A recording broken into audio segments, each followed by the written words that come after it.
संत शिरोमणि आचार्य गुरुवर श्री विद्यासागर जी महाराज की जय। नवाचार्य श्री समय सागर जी महाराज की जय। आराम योग प्रणेता पूज्य मुनि श्री प्रणम्य सागर जी महाराज की जय। ओम अरहम नमः। स्वाध्याय प्रेमी बंधुओं, युग श्रेष्ठ आचार्य भगवान श्री 108 विद्यासागर जी महाराज के सरस्वती पुत्र अभीक्ष्ण ज्ञानोपयोगी प्राकृत विज्ञ अरहम योग प्रणेता मुनि श्री प्रणम्य सागर जी द्वारा रचित नई छड़ारा का अनूठा स्वाध्याय गुरु आशीर्वाद से सतत जारी है। हमने प्रथम ढाल में पंच परावर्तन के वर्णन को डिटेल में जाना। अब हम आज से ढाल 2 शुरू करेंगे, जिसमें सम्यक दर्शन का प्रैक्टिकल स्वरूप मुनि श्री ने बड़े ही सरल और सुंदर तरीके से समझाया है, जिससे हमारे अंदर देव शास्त्र गुरु के प्रति श्रद्धा और दृढ़ होगा। अब चलते हैं नई छड़ाला द्वितीय ढाल की कक्षा की ओर। ओम नमः सिद्धेभ्यः। ओम नमः सिद्धेभ्यः। ओम नमः सिद्धेभ्यः। ओकारं बिंदु संयुक्तं नित्यं ध्यायन्ति योगिनः कामदं मोक्षदं चैव ओंकाराय नमो नमः। अर्हमित्यक्षरं ब्रह्म वाचकं परमेष्ठिनः सिद्धचक्रस्य सद्बीजं सर्वतः प्रणमाम्यहम्।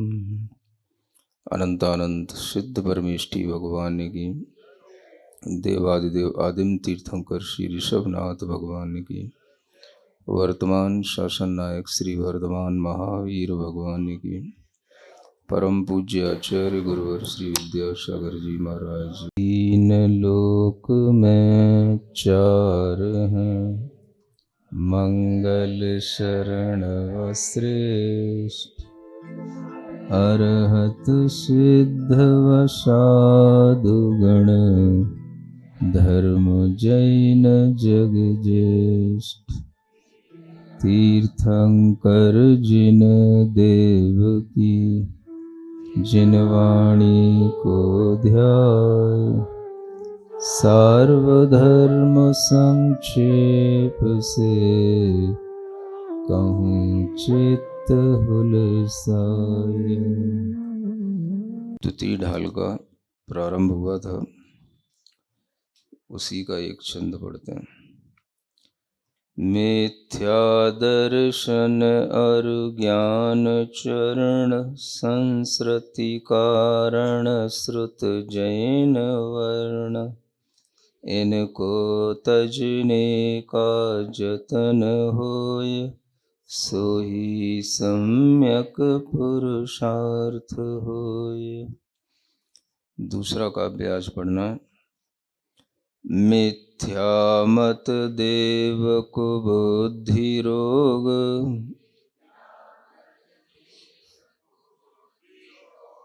दुख अपथ त्याग बिन दुख भोग।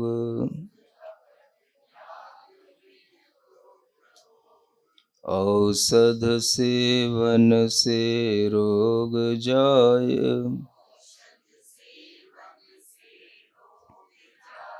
ताकि चर्चा विधि कही जाय। स्थिति ढाल में इसी तरह से जिसके अंदर ये मिथ्या बुद्धि आ जाती है, मिथ्या मतों में राग उत्पन्न होता है, मिथ्या दर्शन की जिसके अंदर आस्था बढ़ी हुई रहती है, वह यह जानना ही नहीं चाहता कि इससे हटकर के भी कुछ है। क्यों जाने, क्यों एक और नया दुख मोल लें? नहीं समझे? जब हमारा काम उससे चल रहा है तो क्यों एक और नई चीज सामने लाएं और फिर उसके लिए प्रयास करें। और जो अपने संस्कारों में पड़ा है उसको हटाना कितना कठिन होता है, उसको खोदें, उसको हटाएं, क्यों एक नया ऑपरेशन और शुरू करें। तो कई लोगों के लिए ये बात इसलिए शुरू नहीं हो पाती, जो चल रहा है वो सब सही है, जो हम कर रहे हैं वो सब सही है, जो हमारी परंपराओं से आ रहा है वो सब सही है, जो हमारे पूर्वज हमें सिखा गए हैं वो सब सही है। हमें इसमें कुछ भी चेंज करके नया बखेड़ा कुछ भी खड़ा नहीं करना है।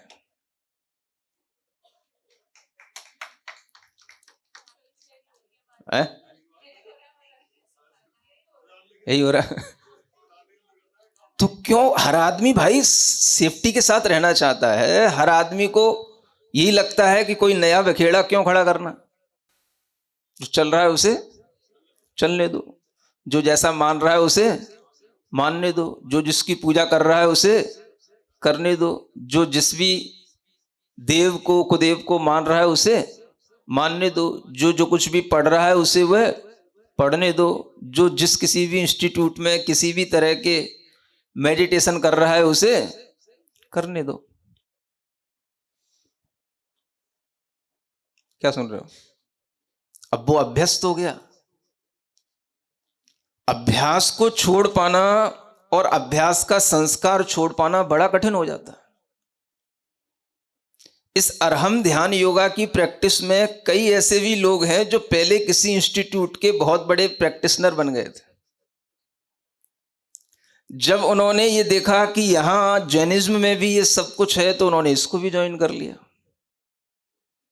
अब इसको ज्वाइन करने के बाद में कई बार कुछ लोग आकर के कहते हैं कि महाराज अब हम बड़े विचलित से रहते हैं, ये एक प्रॉब्लम बन गई। देखो रियलिटी बता रहा हूं आपको, लोगों के व्यू भी कभी कभी सुनते होंगे। क्या बात हो गई भाई, वो पुराना संस्कार छूट नहीं रहा और ये भी लग रहा है कि ये है सो सही है क्योंकि इसी की हमको खोज थी और ये जो मिल गया है सही है, लेकिन वो पुराना छूट नहीं रहा। जब भी ये नया करने बैठते हैं वो पुराना याद आ जाता है। सुन रहे हो? प्रैक्टिस जिस चीज की हमें हो चुकी है वो हमारे लिए बड़ी प्रॉब्लम बनती है, और प्रैक्टिस अच्छी चीज की तो शायद ही किसी को होती हो क्योंकि अनादिकाल से हम मिथ्या यानी रॉन्ग पाथ पे ही चलते आए।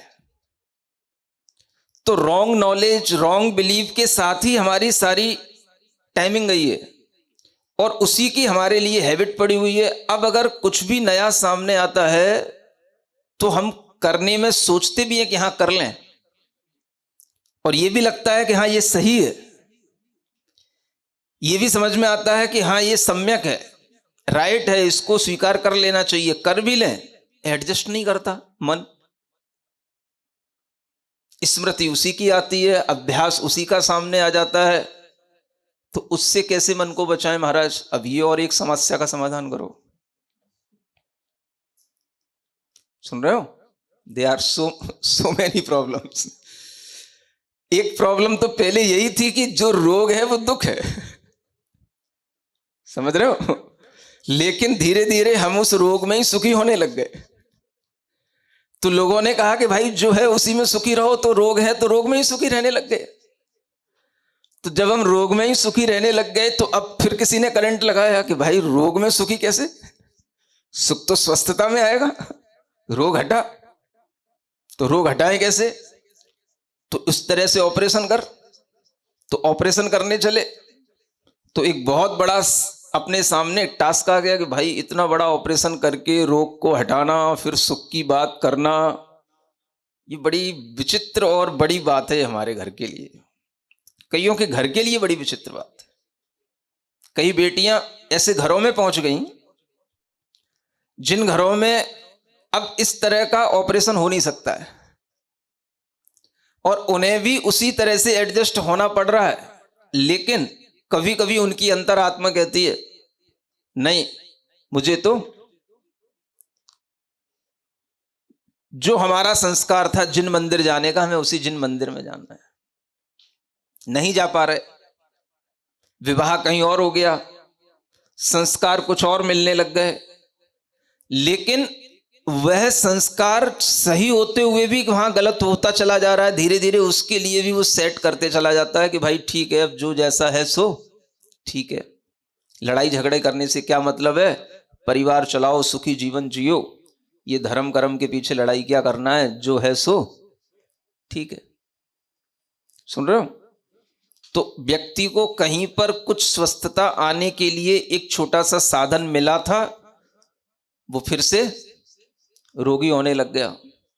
जो रोगी था वो तो रोगी था ही, और वो रोग में ही सुखी रह रहा था। उसके रोग को दूर करना तो दूर की बात, जो निरोगी थे वे भी रोगी हो रहे हैं। ये एक और बड़ी समस्या आज के समय की।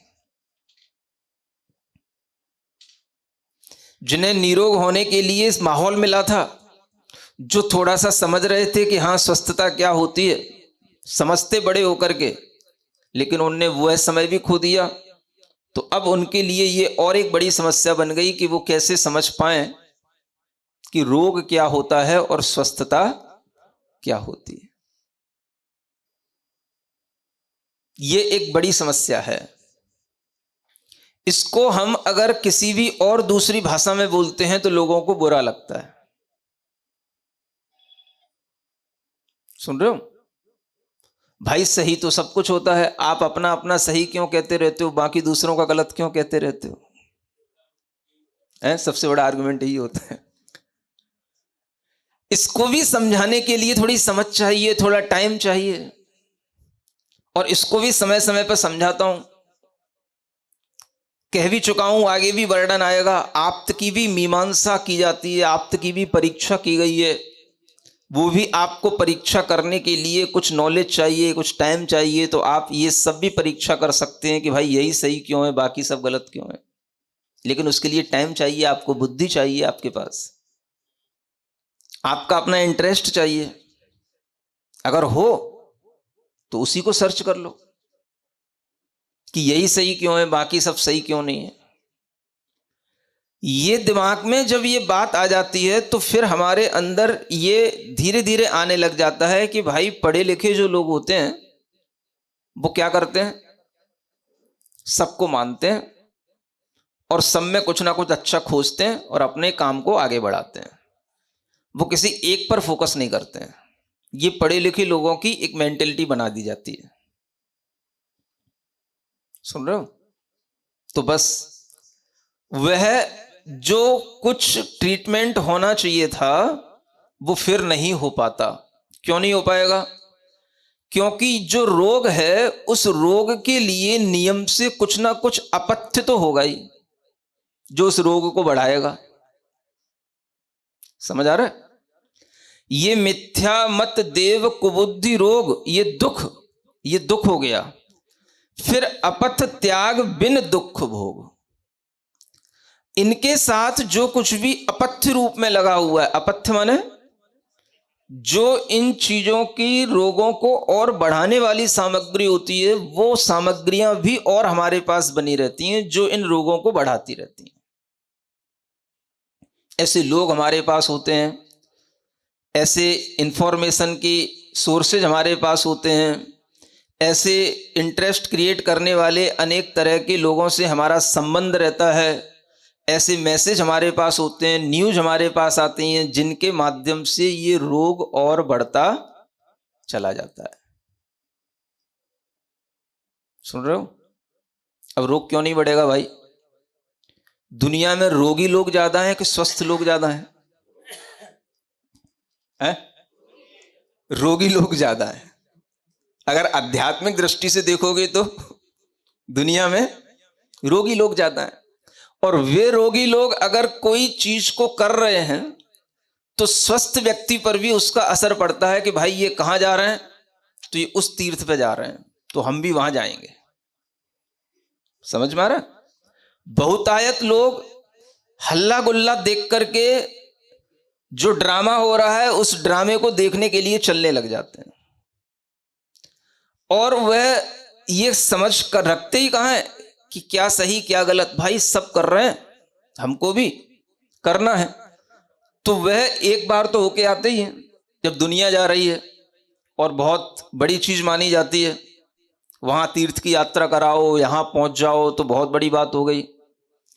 तो इस तरीके की धारणाएं जब मन में आने लग जाती हैं, लोगों से संपर्क के माध्यम से, न्यूज के माध्यम से इंफॉर्मेशन जब हमें मिलने लग जाती हैं, तो हमारा मन अपने आप उन चीजों के लिए इंटरेस्टेड होने लग जाता है। फिर कोई अपना सगा संबंधी हो, आस पड़ोस का हो, भाई चल रहे हैं, हमने तो अपनी टिकट बनवा ली है, तुम भी चल सकते हो और बहुत अच्छा मौका है और सब लोग साथ में हैं, सब तरीके की आपको फैसिलिटीज मिलेंगी, आप भी सोच लो, टाइम भी है, छुट्टियों के दिन हैं, जून का महीना आ ही गया है, चलो। सुन रहे हो? अब कोई कहे नहीं भाई, मेरा जून के महीने में तो मैं अभी कहीं नहीं जाऊंगा क्योंकि यहां पर जो है मुनि महाराज आए हुए हैं। अरे मुनि महाराज कहीं चले जाएंगे क्या? ये टाइम तो बार बार नहीं आएगा, ये इतना बड़ा अपन ने जो है एक प्रोग्राम बनाया है, ये पहली बार बना है और बहुत सारे लोग साथ में हैं, चलो चलते हैं। महाराज तो फिर भी आते रहेंगे, हर साल आते हैं, महाराज को क्या है, घूमते ही रहते हैं महाराज तो। सुन रहे हो? फिर कभी सुन लेना प्रवचन, वो तो यूट्यूब पे भी अवेलेबल हो जाते हैं, प्रवचन ही तो सुनना है, क्या करना।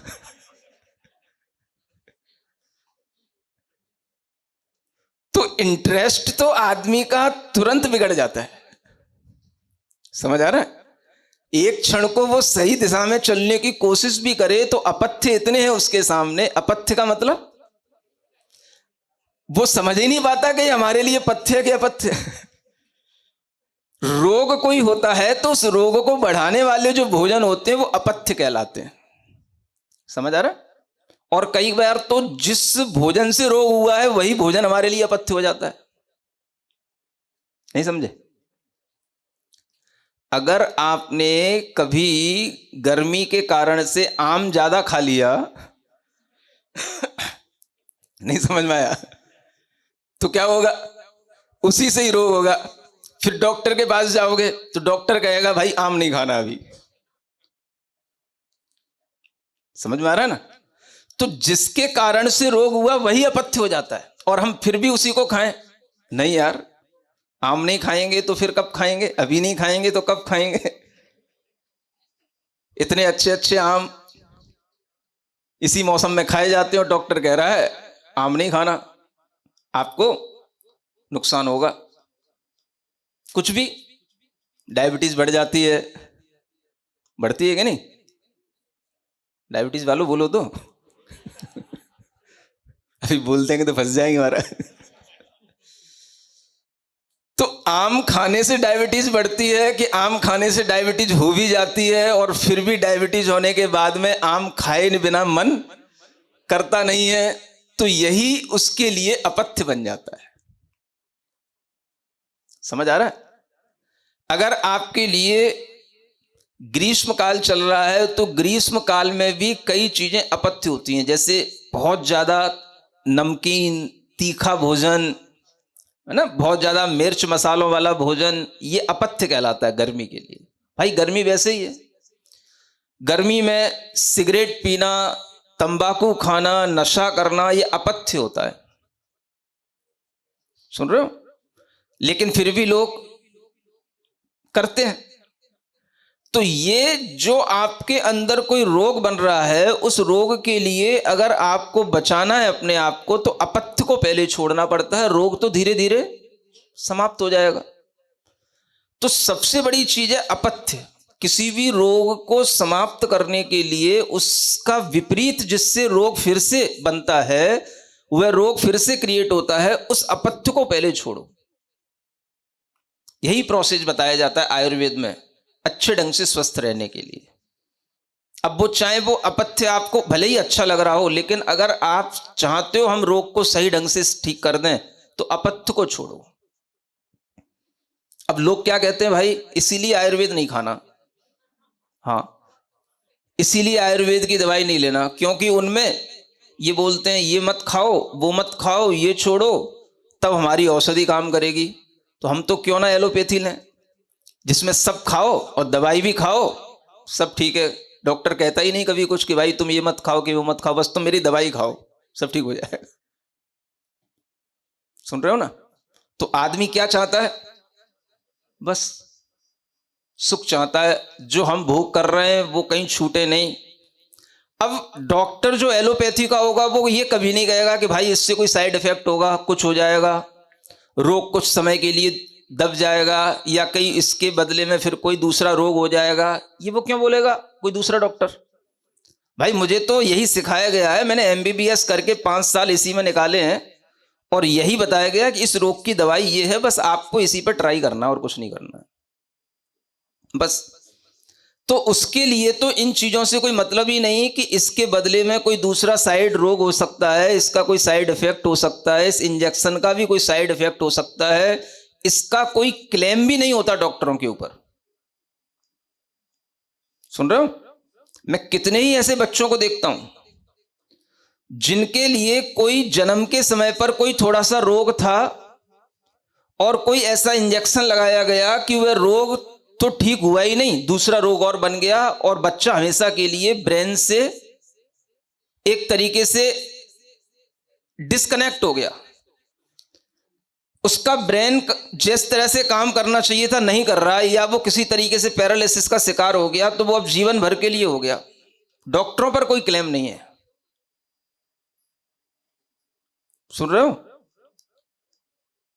ये एक इतना बड़ा सिस्टम इस दुनिया के अंदर चलता है कि आदमी की जान के लिए तो कहीं कोई सिक्योरिटी वाली बात और उसकी वैल्यू वाली बात तो है ही नहीं। जो चल रहा है बस आप उसी को लीजिए, ठीक हो जाएगा तो हो जाएगा, नहीं हो जाएगा, बिगड़ भी जाएगा तो हमारी कोई जिम्मेदारी नहीं है। और फिर भी हम उसी तरह के ट्रीटमेंट को कराते हैं। तो ये सिद्धांत होता है किसका?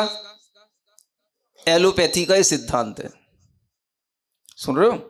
अब कहीं सब डॉक्टर मिलके मेरे ऊपर क्लेम ना कर दें जैसे रामदेव के ऊपर करते रहते हैं, लेकिन ये सत्य है। अब इस तरह की बीमारियां अगर हम दबाते रहेंगे, उसके बदले में दूसरी बीमारियां पैदा करते रहेंगे, तो हम कभी भी निरोगी हो नहीं सकेंगे।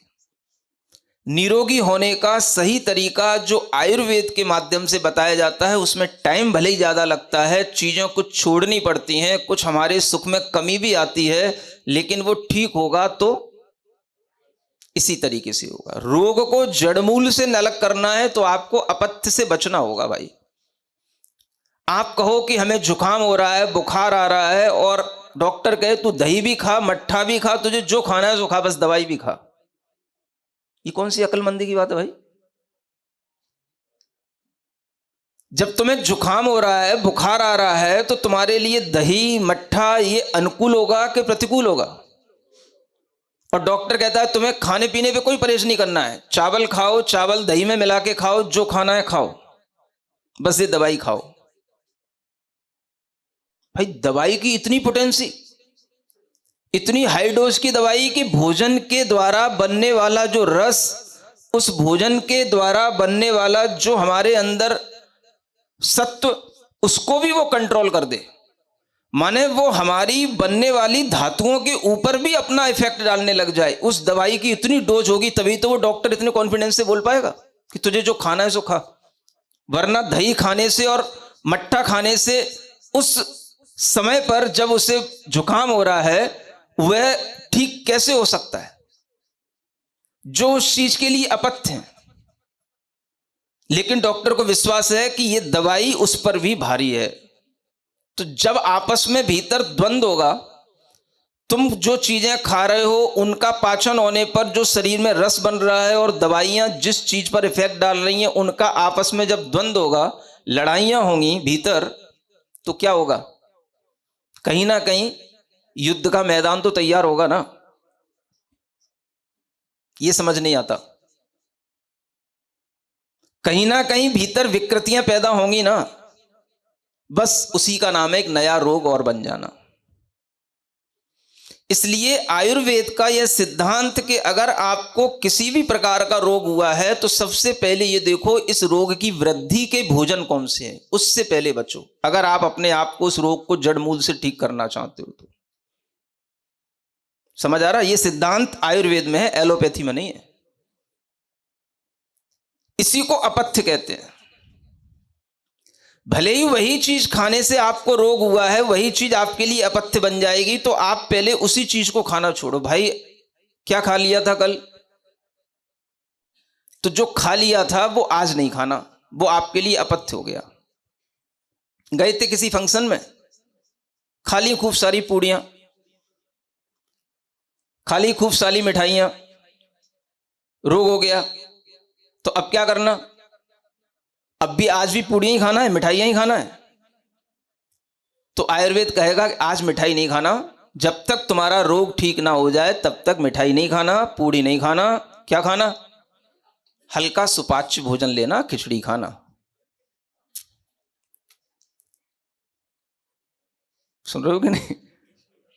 तो अपथ्य का त्याग करो। नहीं नहीं भाई, मैं पूड़ी का तो टेस्ट कल जो आया था वही खाऊंगा, आज भी मैं उसी तरह का, है ना, सब मिठाइयां खाऊंगा और तुम दवाई दे दो मैं ठीक हो जाऊं। तो भाई तुम्हारा पेट, तुम्हारा शरीर क्या है? कुछ भी डाल दोगे सब एडजस्ट हो जाएगा क्या? तुम्हें खुद भी अपनी मशीन को सही से चलाना है कि नहीं चलाना? ये अगर ज्ञान हमारे अंदर नहीं आएगा तो रोग बढ़ेगा और वह रोग आपकी मृत्यु का कारण बनेगा। इसीलिए अंतरंग आत्मा में जब तक ये मिथ्या दर्शन, मिथ्या मत, मिथ्या बुद्धि हमारे अंदर बनी रहती है तब तक हमारा यह रोग बढ़ता रहता है। और इससे जब तक हम बचते नहीं हैं, इससे जब तक हम हटते नहीं हैं, तब तक हमारी आत्मा में जन्म जरा मृत्यु से ऊपर उठ करके स्वस्थता देने वाला कोई भी निरोगता का भाव हमारे अंदर आता नहीं है। समझ में आ रहा है? अपथ्य क्या है? जिससे बचना है वही हमारे लिए अपथ्य है। इसलिए यह मानसिकता कि नहीं भाई सब सही है, सब जगह सब कुछ करो, सब जगह करो, सब जगह पहुंचो, ये आपके लिए पथ्य और अपथ्य का भेद मिटाने वाली बात है। रोगी को रोगी तो समझ में आए कि ये हमारे लिए रोग लगा हुआ है, तभी तो हम समझेंगे कि हमारे लिए अपथ्य है। तो जिनको सम्यक दर्शन के भाव चाहिए होते हैं, जिनको सम्यक पथ पर चलना होता है, वो मिथ्या पथ से बचते हैं, वो मिथ्या बुद्धि से बचते हैं, वो मिथ्या देवों से बचते हैं। कि भाई दुनिया में सब कुछ एक जैसा कभी नहीं होता, सही और गलत हर चीज में होता है, और हमें यह सीखना चाहिए, जानना चाहिए सही क्या गलत क्या। और उसको जाने बिना हमारे लिए जब तक ये अपथ्य के रूप में सारा कुछ सेवन करने में आता रहेगा तब तक हमारा रोग बढ़ता ही रहेगा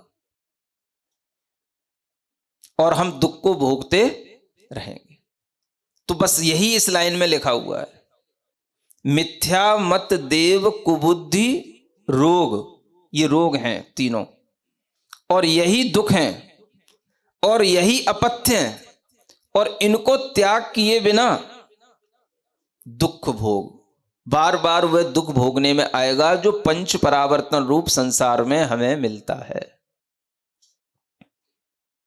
सुनते हो? हाँ, देखो प्लेन क्रैश हुआ, सुनते हो? 250 लोग कम से कम एक साथ शिकार बन गए। हाँ कम से कम। हाँ, अब आप सोचो 200-250 मनुष्य इस पुण्य पर्याय को प्राप्त किए थे, इस पुण्य मनुष्य पर्याय के साथ जी रहे थे, और उनका एक साथ, वो भी एक अच्छे ढंग से मरण होता है तो अलग, लेकिन तड़फ के जल करके किस तरह से वह मरण हुआ, कितनी बड़ी दुखद घटना होती है। जब मनुष्यों का इस तरह से होता है तब हमें कुछ सोचने में आता है, सुनते हो।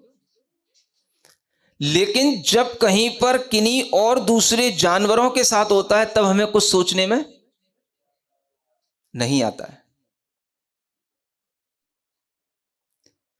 कर्म कहीं ना कहीं हमारे ही होते हैं और उन कर्मों के फल मिलने के लिए कोई ना कोई साधन हमारे ही कर्म उत्पन्न कराते रहते हैं, और उन कर्मों से बचने के साधन भी हमारे ही कर्म कराते रहते हैं। ये भी ध्यान रखना। हम जरूरी नहीं कि आज एक अच्छी पर्याय में जी रहे हैं, आज हम एक अच्छे कुल में जन्म लिए हैं तो हमने पिछले जन्मों में कोई ऐसे कर्म ना बांधे हों जिसके कारण से हमें आग में जलने को ना मिले। समझ आ रहा है? हम पिछले कर्मों के फल से कुछ भी ऐसा कर सकते हैं जिस फल से हमें ऐसी पर्याय मिले, ऐसा हमें दुख मिले। और ये दुख कितना बड़ा दुख होता है। परिवार के परिवार, एक परिवार तो शिफ्ट होने जा रहा था फ्रॉम इंडिया टू लंदन। समझ आ रहा है ना? मतलब कि अपने परिवार के साथ जा रहे हैं कि हमें अब आगे के टाइम में लंदन में रहना है, पति पत्नी है, बच्चे हैं, और सब झुलस गए। समझो कैसे ये कर्मों का फल। हम कुछ तो अनुमान कर सकते हैं, आखिर कहीं ना कहीं ये कर्मों के फल के बिना तो ऐसी संयोजना बनती नहीं। इस जन्म में तो सब हाई क्वालिटी के लोग दिख रहे हैं, एक तो उसमें एक्स सीएम भी थे, तो इस जन्म में तो सब अच्छे दिख रहे हैं। लेकिन पिछले जन्मों के किए हुए कर्मों के फल के बिना कभी भी ऐसी कोई भी घटनाएं दुर्घटना के रूप में हमारे सामने नहीं आ सकती। अब ये बताने का कोई भी हमारे पास अभी विज्ञान नहीं है कि हम ये बता पाए कि ये पिछले कर्म ऐसे थे इसलिए ऐसा हुआ। लेकिन अनुमान इतना अवश्य है, आपको कर्म सिद्धांत पर इतना विश्वास जरूर रखना कि पिछले कोई ना कोई जन्मों के कर्म किसी ना किसी रूप में ऐसे सामूहिक रूप में किए जाते हैं और उसकी अनुमोदना की जाती है, तो उसके फलों से ऐसा मिलता है। ये जन्म जन्मांतरों की कहानी चली आ रही है। कर्मों का संबंध भी जन्म जन्मांतरों से चला आ रहा है।